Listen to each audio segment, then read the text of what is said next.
तो हेलो बच्चों, कैसे हैं आप।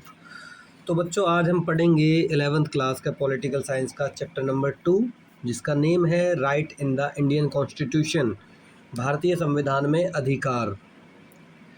तो इसमें पढ़ते हैं हम, किसी भी लोकतंत्र में नागरिकों को कुछ ऐसे अधिकार मिलने चाहिए जिन्हें सरकार मान्यता दे और उनकी रक्षा करे। In any democracy citizens must have certain rights that are recognised and protected by the government. इसमें आपके कुछ केस स्टडी हैं, वो देख लेते हैं। एशियाई खेलों के मजदूर 1982।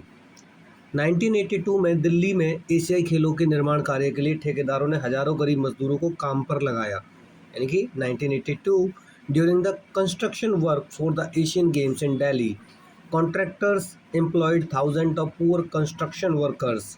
These workers were paid much less than the minimum wage fixed by the government, which was a form of social exploitation। यानी कि इन मजदूरों को न्यूनतम मजदूरी से बहुत कम पैसे दिए जा रहे थे। मतलब न्यूनतम मजदूरी क्या होती है, जो मिनिमम वेज, मान लीजिए सरकार ये कहे कि भाई किसी भी मजदूर को क्या है 11,000 रुपये मिलेंगे मंथली, या फिर एक दिन का अगर वो सेट मतलब कर दे कि भाई एक दिन के एक मजदूर को 700 रुपये मिलने हैं, ठीक है। लेकिन ये क्या करेंगे, इसमें उनको हो सकता है 300 रुपये दें, उनको हो सकता है 250 रुपये दें, ठीक है ना। तो इस तरह से वो 250 रुपये देंगे या 300 रुपये देंगे मुश्किल से। तो इस तरह से क्या है, उनको जो सरकार ने तय की गई जो वो है प्राइस है, उससे वो क्या करते हैं, कम पैसा देते हैं। उसी को बोलते हैं हम मिनिमम वेज से भी कम पेमेंट करना उनको, ठीक है। एक तरह से एक्सप्लॉइटेशन है ये उनका। A team of social scientist filed a petition in the Supreme Court arguing that not paying minimum wages is equivalent to beggar or forced labor। समाज वैज्ञानिकों की एक टीम ने सुप्रीम कोर्ट में याचिका दायर की कि न्यूनतम मजदूरी न देना बेगार या फोर्स लेबर जैसा ही है। बेगार या फोर्स लेबर मतलब जो ज़बरदस्ती किसी से काम कराते हैं और उसके पैसे भी नहीं देते हैं। गाँवों में ज़्यादा मिलता है ये, जो ज़मींदार लोग हैं या बड़े बड़े जो लोग हैं, कई बार अपने खेतों में जो काम करा लेते हैं गरीबों से, कई बार उनको पैसा भी नहीं देते हैं, ठीक है। सर्वोच्च न्यायालय ने इस दलील को स्वीकार किया और सरकार को निर्देश दिया कि मजदूरों को उनका पूरा कानूनी हक दिलाया जाए। The Supreme Court accepted this argument and directed the government to ensure that the workers receive their full legal dues. Case study आपकी दूसरी आती है एक और, मैं बता फिर इनका जो है मैं कंक्लूजन निकालूंगा दोनों केस स्टडीज़ का कि ये क्यों इसमें जो है बताई गई हैं। केस स्टडी 2 है आपकी मचल लालुंग असम की। असम के मचल लालुंग को 23 वर्ष की उम्र में गिरफ्तार किया गया था और मानसिक रूप से अस्वस्थ होने के कारण अस्पताल भेज दिया गया था। Machal Lalung of Assam was arrested at the age of 23 and sent to a hospital because he was mentally unstable. Even after recovering, the prison authorities and court forget about him, and he spent 54 years in jail without a trial। स्वस्थ होने के बाद भी jail प्रशासन और अदालत उन्हें भूल गया और जो है बिना किसी मुकदमे के वो 54 साल तक कहाँ पे रहा, जेल में रहा।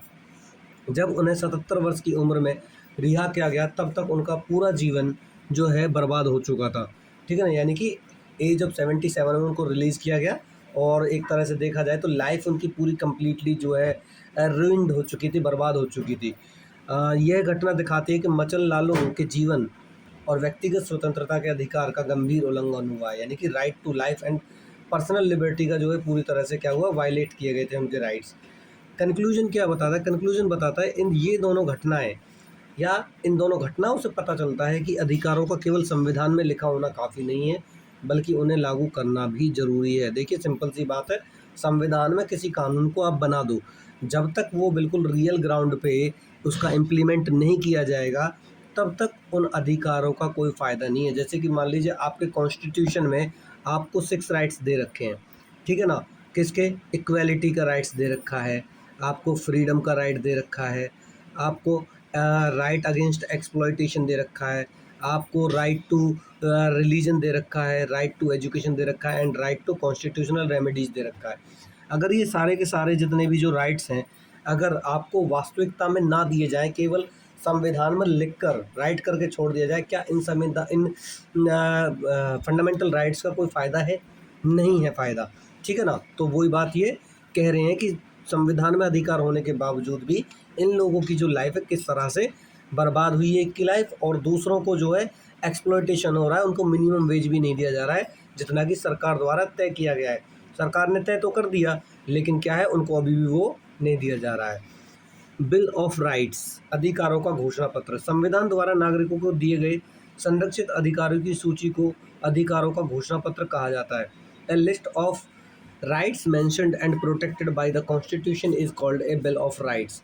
यह घोषणा पत्र सरकार के नागरिकों के अधिकारों के खिलाफ काम करने से रोकता है और उल्लंघन होने पर उपचार देता है, रेमेडी देता है। This bill prohibits the government from acting against the right of citizens and provides a remedy if there are violated. यानी कि सिंपल सी बात है कि जो सरकार, मतलब सिंपल सी बात है, नागरिकों को जो अधिकार मिले हैं, ठीक है ना, तो वो क्या करते हैं, वो कई बार सरकार को भी आपके अगेंस्ट काम करने से रोकते हैं। अगर कोई भी आपको इलीगली गिरफ्तार कर लेता है, कहीं ले जाता है, तो संविधान में जो अधिकार हैं वो क्या करेंगे, वो आपका बचाव करेंगे और उनको, और मतलब उनके लिए आप कहाँ जा सकते हैं, सीधा हाई कोर्ट या सुप्रीम कोर्ट जा सकते हैं उनके उपचार के लिए, रेमेडी के लिए, ठीक है ना।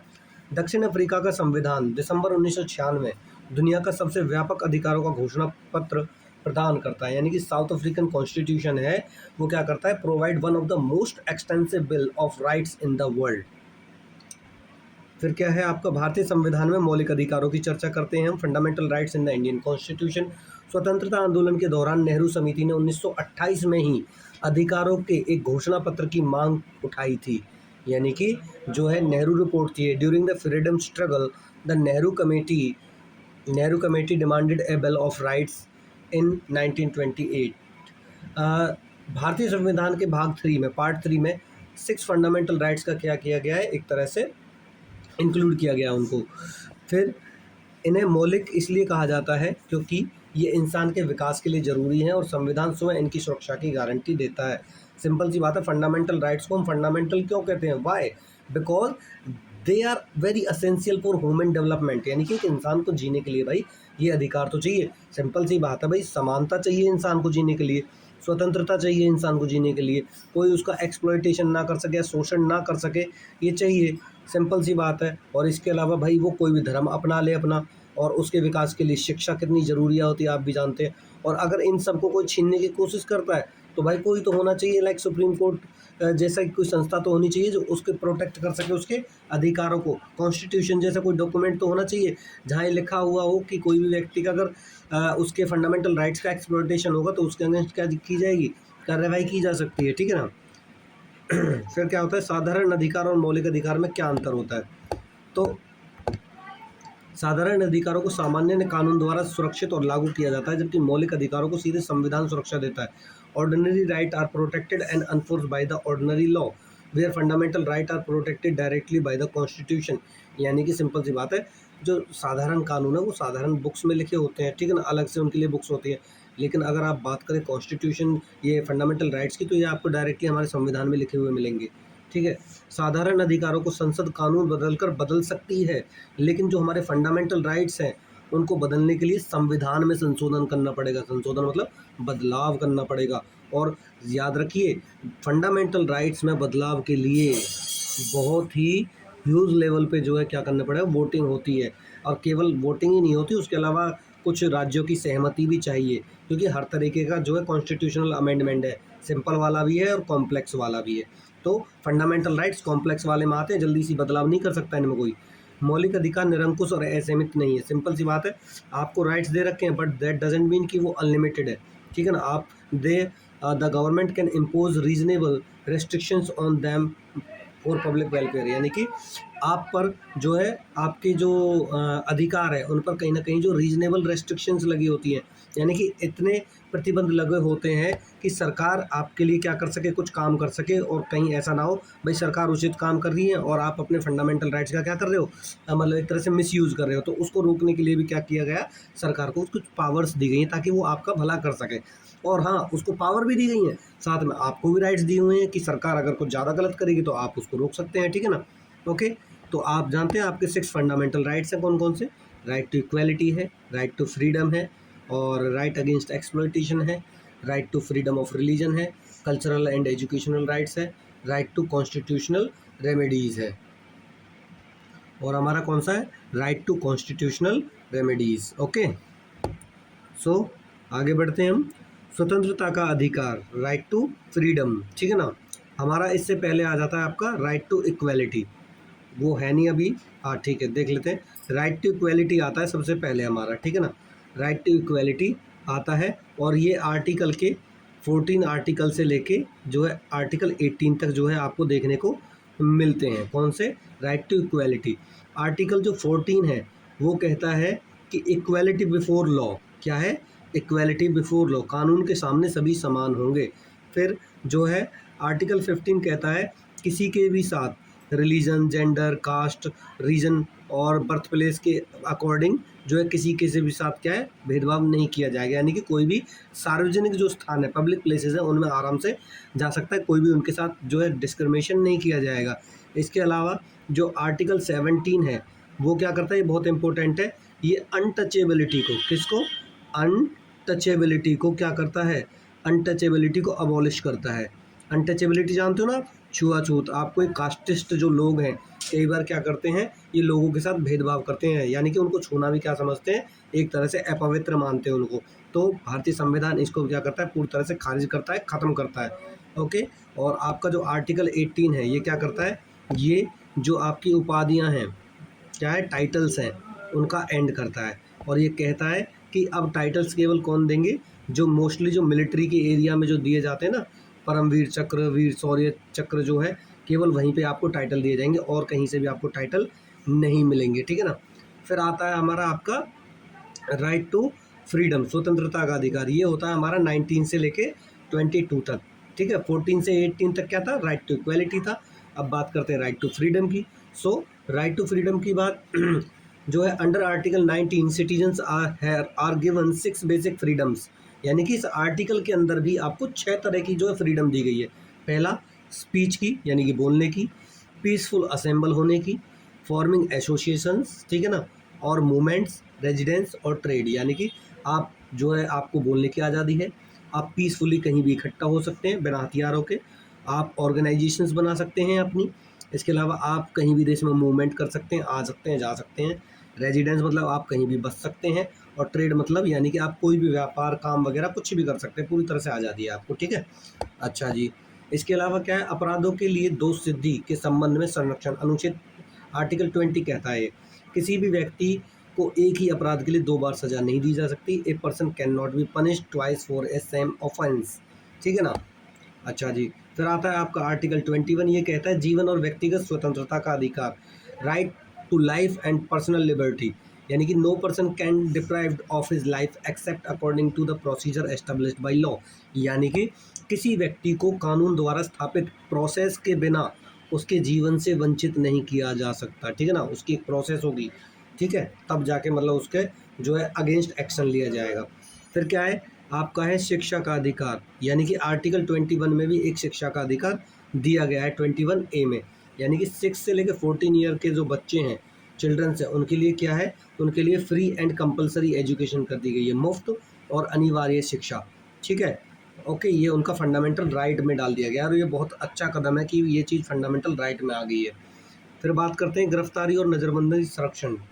ये क्या है, protection against arrest and detention.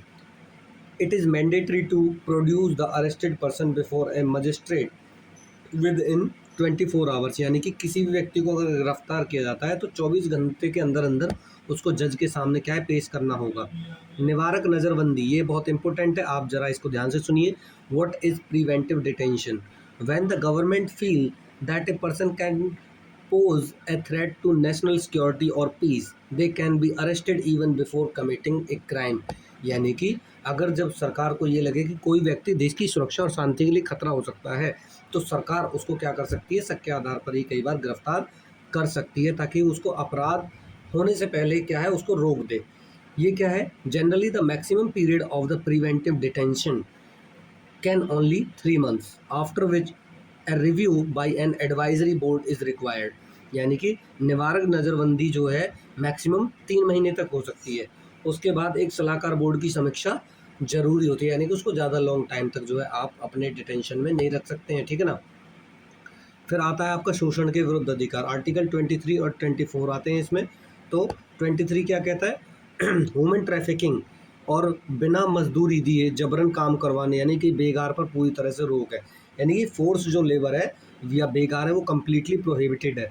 फिर बात करते हैं employment of childrens below the age of 14 year in factories mines और any hazardous work is strictly banned. यानी कि जो हजार्डस जो प्लेसेज है, जो खतरनाक जो प्लेसेज हैं, जो काम करने की जगह है, वहाँ पर 14 साल से कम उम्र के बच्चे से आप काम नहीं करा सकते। फिर बात करते हैं धार्मिक स्वतंत्रता का अधिकार। ये आपका आर्टिकल 25 से 28 तक मिलता है। ये क्या कहता है? फ्रीडम ऑफ कॉन्साइंस, यानी कि every person has the freedom to profess practice and propagate any religion. यानी कि हर व्यक्ति को किसी भी धर्म को मानने, उसका पालन करने और अंत्य प्रचार करने की आज़ादी है।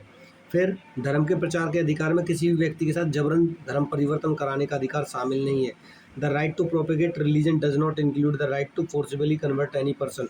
यानी कि आप अपने धर्म को पालन कर सकते हैं, प्रचार कर सकते हैं, लोगों को बता सकते हैं, पर आप ये नहीं है कि आप किसी से ज़बरदस्ती अपना धर्म जो है कन्वर्ट करवा लें, ठीक है ना। धार्मिक मामलों के प्रबंध की स्वतंत्रता की बात है। हर व्यक्ति समूह को अपने धार्मिक संस्थान खोलने और चलाने का अधिकार दिया गया है हमारे संविधान में।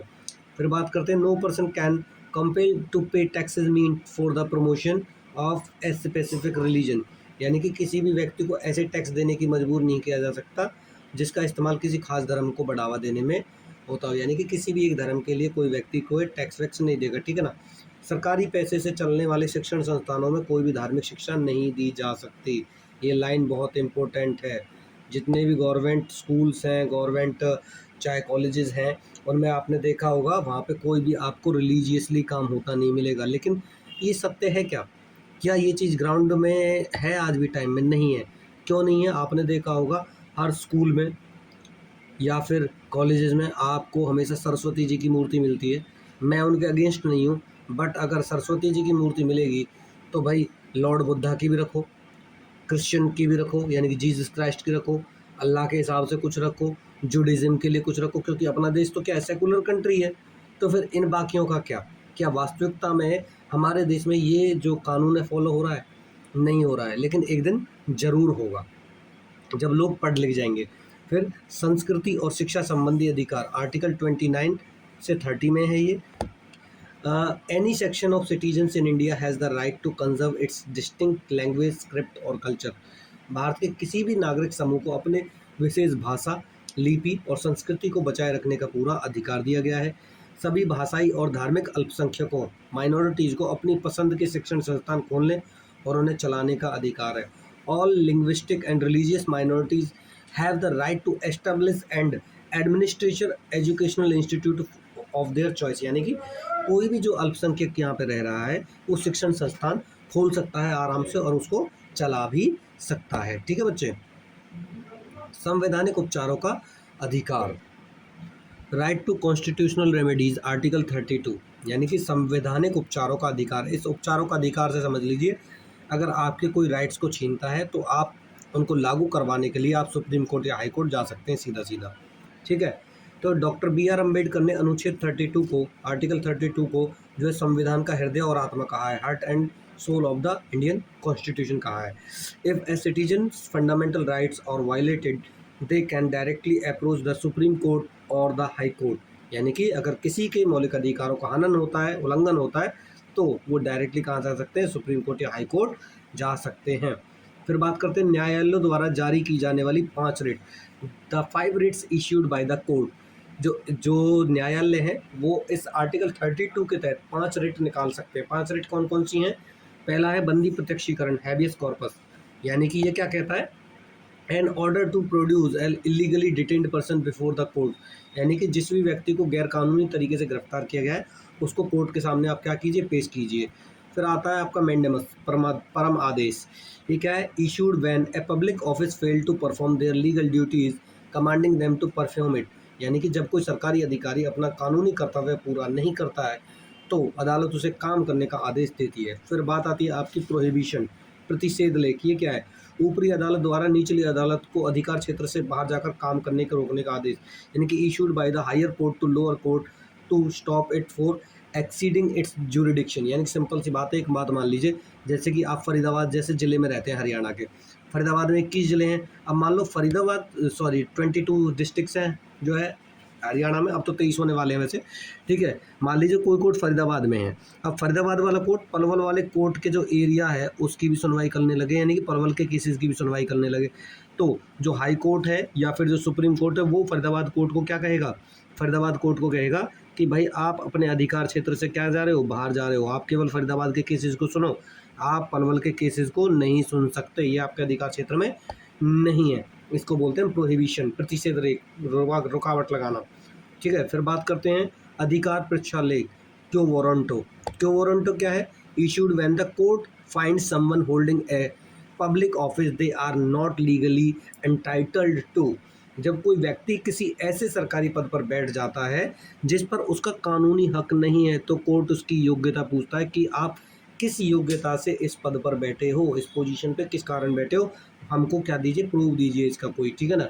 फिर आपका आता है सर्टियोरेरी, ये क्या है आपका उत्प्रेषण लेख, यानी कि issued by a higher court ordering a lower court to transfer a pending matter it for review, यानी कि उत्प्रेषण लेख। सर्टियोरेरी क्या कह रहा है कि भाई निचली अदालत से किसी लंबित मामले को समीक्षा के लिए ऊपरी अदालत में भेजना। इसका मतलब ये है कि मान लीजिए कोई डिस्ट्रिक्ट कोर्ट है, उसमें बहुत समय से एक केस चल रहा है 10-12 साल से, तो जो हाई कोर्ट है या सुप्रीम कोर्ट है वो अपने पास उस मामले को बुलवा लेगा कि आपके पास काफ़ी टाइम हो गया, इसको आप फैसला नहीं कर पा रहे हो, हम इसका फैसला करेंगे, ठीक है ना।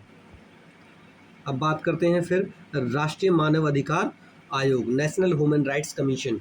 मानव अधिकारों की रक्षा के लिए कानून द्वारा 1993 में राष्ट्रीय मानव अधिकार आयोग का गठन किया गया था। The National Human Rights Commission was established by the law in 1993 to protect human rights. This commission consist of chairperson and other expert members. Chairperson कौन होगा, retired chief justice of Supreme Court, यानी कि simple सी बात है, इसमें जो member होंगे, इस आयोग का जो अध्यक्ष होगा, हेड होगा, वो कौन होगा, सुप्रीम कोर्ट का मुख्य न्यायाधीश होगा जो रिटायर हो चुका है, इसके अलावा अलग सदस्य भी होंगे। The commission does not have the power to punish anyone, यानी कि ये कमीशन बना तो दिया है, ये किसी को अपने अकॉर्डिंग सजा नहीं दे सकता। It can only send it recommendations to the court और द गवर्नमेंट, ये है अपनी सिफारिशें, यानी कि ये उनसे सिफारिश कर सकता है, आप प्लीज़ जो है किसी को न्याय दिलाइए, आप इसके साथ ये इसको इतनी सज़ा दीजिए, इतना वैसा कीजिए, मतलब सजेशन दे सकता है, बट ये खुद के हाथ में, इसके हाथ में पावर नहीं है कि आप ये खुद पनिश कर दो किसी को भी, ठीक है। फिर बात करते हैं क्या, ये है आपका नेशनल ह्यूमन राइट्स कमीशन, ठीक है, जो रियलिटी में है आपका। फिर बात करते हैं राज्य के नीति निर्देशक तत्व, आर्टिकल 36 से लेकर 51 तक हैं आपके, ठीक है। वैसे फंडामेंटल राइट्स आपके किस आर्टिकल से किस आर्टिकल तक थे, फंडामेंटल राइट्स से आपके आर्टिकल 12 से लेकर और 35 तक, ठीक है। और जो हमारे अब directive principles of state policy हैं वो कब कहाँ से कहाँ तक है, आर्टिकल 36 टू 51 तक है, ठीक है ना। ठीक है बच्चा, तो आपका 12 से 35 तक आपके क्या है, फंडामेंटल राइट्स हैं। कई बार बच्चों का डाउट होता है कि जो आर्टिकल 12 है और 13 है उसमें क्या है सर। सिंपल सी बात आपको बता देता हूँ, जो आर्टिकल 12 है ये बताता है कि राज्य में क्या क्या शामिल होंगे, राज्य किसको बोलेंगे, राज्य में क्या क्या शामिल है। जैसे राज्य में सरकार भी शामिल है, राज्य में जो केंद्र सरकार और राज्य सरकार दोनों शामिल हैं, राज्य में जो है पार्लियामेंट भी शामिल है, पार्लियामेंट यानी कि संसद शामिल है, राज्य की जो विधानसभाएं हैं वो शामिल है, सरकारी जो एजेंसियां हैं वो शामिल है। तो ये राज्य में क्या क्या चीज़ इंक्लूड की जा रही है वो है, ठीक है ना, एक राज्य क्या होता है। और आपका जो आर्टिकल 13 है ये बहुत इंपॉर्टेंट है। आर्टिकल 13 कहता है कि कोई भी कानून, क्या, कोई भी कानून जो व्यक्ति के मौलिक अधिकारों को या संविधान को नुकसान पहुंचाने का काम करेगा वो जीरो हो जाएगा, यानी कि ऐसा कोई कानून चलेगा ही नहीं जो भारतीय संविधान को नुकसान पहुंचाए। ओके बच्चे, ये दोनों चीज़ें हैं, अच्छे से समझ लीजिएगा। अच्छा जी, फिर हम बात करते हैं नीति निर्देशक सिद्धांत की या तत्व की, ठीक है। तो इसमें क्या आता है आपका, तो part 4 of the constitution contain certain guidelines and goal for the government of independent India called directive principles, यानी कि संविधान के भाग 4 में पार्ट 4 में स्वतंत्र भारत की सरकारों के लिए कुछ दिशा निर्देश और लक्ष्य तय किए गए हैं जिन्हें नीति निर्देशक तत्व कहते हैं। यानी कि इस पार्ट में सरकार के लिए कुछ बातें बताई गई हैं सरकार को कि भाई आप लोगों के भले के लिए ये काम कर सकते हो, ठीक है ना। फिर क्या है, ये नॉन जस्टिसेबल है, ठीक है ना, यानी इनको लागू कराने के लिए नागरिक अदालत नहीं जा सकते, यानी कि सिंपल सी बात है, ये मैंडेटरी नहीं है, ये डिपेंड करता है सरकार की मर्जी पर, ठीक है ना, कि वो इसको इम्प्लीमेंट करे या ना करे, ठीक है ना। ये आपके राज्य के नीति निर्देशक कुछ सिद्धांत दिए गए हैं। सामाजिक, आर्थिक और राजनीतिक न्याय के लिए जो काम करते हैं ये, ग्राम पंचायतों का गठन करना, जीवन यापन के साधन, शिक्षा का अधिकार, स्वास्थ्य और जन सहायता, इसके अलावा आर्थिक व्यवस्था, पर्यावरण संरक्षण, श्रमिकों के हितों की रक्षा, बालक और महिलाओं की रक्षा, इसके अलावा पशुधन की रक्षा, ठीक है ना, ये आपके ठीक है हैं कुछ। फिर बात करते हैं 3 कैटेगरीज ऑफ डीपीएसपीज। डीपीएसपीज को भी 3 कैटेगरीज में बांटा गया है। गोल्स फॉर सोसाइटी, ठीक है ना, सोसाइटी के लिए क्या गोल्स होंगे, नॉन जस्टिसेबल राइट्स है और नीतियाँ। इसमें क्या है देखिए, such as equal distribution of wealth, raising the standards of living and international peace, यानी कि धन का समान वितरण होगा, जीवन को ऊंचा उठाने का काम किया जाएगा और अंतर्राष्ट्रीय शांति के लिए काम किया जाएगा। Such right to work, means of livelihood and early childhood education, यानी कि काम का अधिकार होगा सभी को, फिर आजीविका के साधन होंगे, फिर दूसरा बच्चों के लिए प्रारंभिक शिक्षा क्या मैंडेटरी होगी कई बार, ठीक है ना, जरूरी है वो चीज़, ये इसमें दिया गया है, ठीक है। फिर नीतियाँ कैसी होंगी, such uniform civil code, prohibition of alcohol and strengthening the panchayati raj, इसमें इनकी बात की गई है। यूनिफॉर्म सिविल कोड, यानी कि देखिए ये इसका मतलब क्या है, यूनिफॉर्म सिविल कोड का मतलब होता है कि चाहे कोई व्यक्ति किसी भी रिलीजन का हो, किसी भी कास्ट का हो, क्रीड का हो, सबके लिए एक कानून रहेगा, ठीक है। फिर ये अल्कोहल पर बंदी लगाता है, शराबबंदी करता है और पंचायती राज को और स्ट्रेंथफुल बनाता है, यानी कि एक तरह से देखा जाए तो पंचायती राज को ये और बढ़ाने का काम करता है। पंचायती राज बढ़ने का मतलब है लोकल गवर्नमेंट के पास ज़्यादा ताकत आनी, ताकि वो अपनी जो ज़रूरी चीज़ें हैं उनको, या प्रॉब्लम है, समस्याएं उनको निपटा सकें या ईजिली उनका कुछ सॉल्यूशन निकाल सकें। फिर बात करते हैं फंडामेंटल ड्यूटीज़ की। Fundamental duties were not in the original constitution, ये हमारे मूल संविधान में नहीं थी, यानी कि जब हमारा संविधान बना था 26 नवंबर 1949 को, जब हमारा संविधान बनकर तैयार हो गया था, यहाँ तक कि जब लागू हुआ था 26 जनवरी 1950 को, तब हमारे संविधान में जो है ये नहीं थे फंडामेंटल ड्यूटीज़। इनको 1976 में जो है इंक्लूड किया गया, ऐड किया गया है हमारे कॉन्स्टिट्यूशन में, और किस अमेंडमेंट द्वारा, 42 कॉन्स्टिट्यूशनल अमेंडमेंट के द्वारा, संविधान संशोधन के द्वारा इसको 51A में जो है जोड़ा गया है, किसको, फंडामेंटल ड्यूटीज़ को। वर्तमान में जो है 11 फंडामेंटल ड्यूटीज़ है, और जैसे कि क्या क्या है, जैसे रेस्पेक्टिंग द नेशनल फ्लैग, राष्ट्रीय ध्वज का सम्मान करना चाहिए आपको, और प्रोटेक्टिंग द एनवायरनमेंट, ठीक है ना। फिर नीति निर्देशक तत्वों की तरह मौलिक कर्तव्य भी कानूनी रूप से बाध्यकारी नहीं है। जैसे नीति निर्देशक सिद्धांतों को आप लागू कराने के लिए कहाँ नहीं जा सकते, आप कोर्ट नहीं जा सकते, उसी तरह से इनको भी कोई आप पर ज़बरदस्ती इम्पोज नहीं कर सकता, लागू नहीं कर सकता है। ये क्या क्या काम करवाते हैं, ये करवाते हैं राष्ट्रीय ध्वज का सम्मान, राष्ट्रगान का आदर करना, देश की एकता, अखंडता और संप्रभुता की क्या करना है, रक्षा करना है, यानी कि यूनिटी, और एक तरह से डिग्निटी, और इसके अलावा सोवरेनिटी, देश की रक्षा करना, आवश्यक पड़ने पर राष्ट्रीय सेवा करना। राष्ट्रीय सेवा का मतलब है कि भाई अगर आपकी भी जरूरत पड़े तो देश क्या करें, आप देश के लिए काम करें। फिर भारत के सभी लोगों की में सद्भावना और भाईचारे की भावना को बढ़ाना, ठीक है। इसके अलावा जो है विरासत की संरक्षण करना, जो आपकी संस्कृति है, ठीक है। इसके अलावा जो है प्राकृतिक पर्यावरण की रक्षा करना, वैज्ञानिक दृष्टिकोण को बढ़ावा देना। वैज्ञानिक दृष्टिकोण का मतलब क्या है, वैज्ञानिक दृष्टिकोण का मतलब है कि साइंस को बढ़ावा देना है आपको समाज में, ठीक है ना, अंधविश्वास को बढ़ावा नहीं देना है, क्योंकि साइंस के बिना हम डेवलप नहीं कर पाएंगे ज़्यादा, ठीक है। सार्वजनिक संपत्ति की रक्षा करना, यानी कि जो गवर्नमेंट आपकी जो प्रॉपर्टीज़ है उनको नुकसान नहीं पहुँचाना है, ठीक है ना, ये सारी सारी चीज़ें। और एक इम्पोर्टेंट है कि भाई आपका क्या है, 6 से 14 साल के बच्चे की शिक्षा के अवसर प्रदान करना, ओके। फिर बात करते हैं आपका मौलिक अधिकार और नीति निर्देशक तत्वों में टकराव है कि fundamental rights protected individually right where directive principles focus on the welfare on the entire society. मौलिक अधिकार व्यक्ति के अधिकारों की रक्षा करते हैं, जबकि नीति निर्देशक तत्व पूरे समाज के कल्याण की क्या करते हैं, बात करते हैं। यानी कि मौलिक अधिकार क्या हर व्यक्ति की रक्षा करके चल रहा है, और नीति निर्देशक सिद्धांत यानी कि डीपीएसपी किस लिए बनाए गए हैं, ताकि पूरे समाज का कल्याण किया जा सके। यानी कि जैसे धन का समान वितरण होना चाहिए सभी को, और जो अधिकार मिलने चाहिए सारे समाज में, जैसे समान काम कोई कर रहा है तो समान उनको वेतन दे दो, कमजोर वर्ग है तो उनके लिए कुछ हित में कुछ काम कर दो, हमारे पर्यावरण को सुरक्षित करके रखो, ऐसे काम इसमें जो दिए गए हैं। किसमें, CPSPs में। लेकिन फंडामेंटल राइट क्या है? फंडामेंटल राइट वो है जो किसी भी इंसान के डेवलपमेंट के लिए बहुत ज़्यादा ज़रूरी होते हैं, ठीक है ना। In the early year there was a massive conflict between the parliament and judiciary over the right to property. यानी कि आपको पता है शुरुआती वर्षों में संपत्ति के अधिकार अनुच्छेद 31 को लेकर संसद और न्यायपालिका के बीच भारी टकराव रहा था, ठीक है। यानी कि जो आर्टिकल था, मैंने बताया था ना आपको, एक आर्टिकल था पहले 7 हमारे फंडामेंटल राइट्स थे, उसमें राइट टू प्रॉपर्टी भी था। इसको हटाने को लेकर इसके ऊपर बहुत ज़्यादा बहस हुई थी, किसमें? पार्लियामेंट में और न्यायपालिका में बहुत ज़्यादा कन्फ्लिक्ट देखने को मिला था, ठीक है ना। ओके।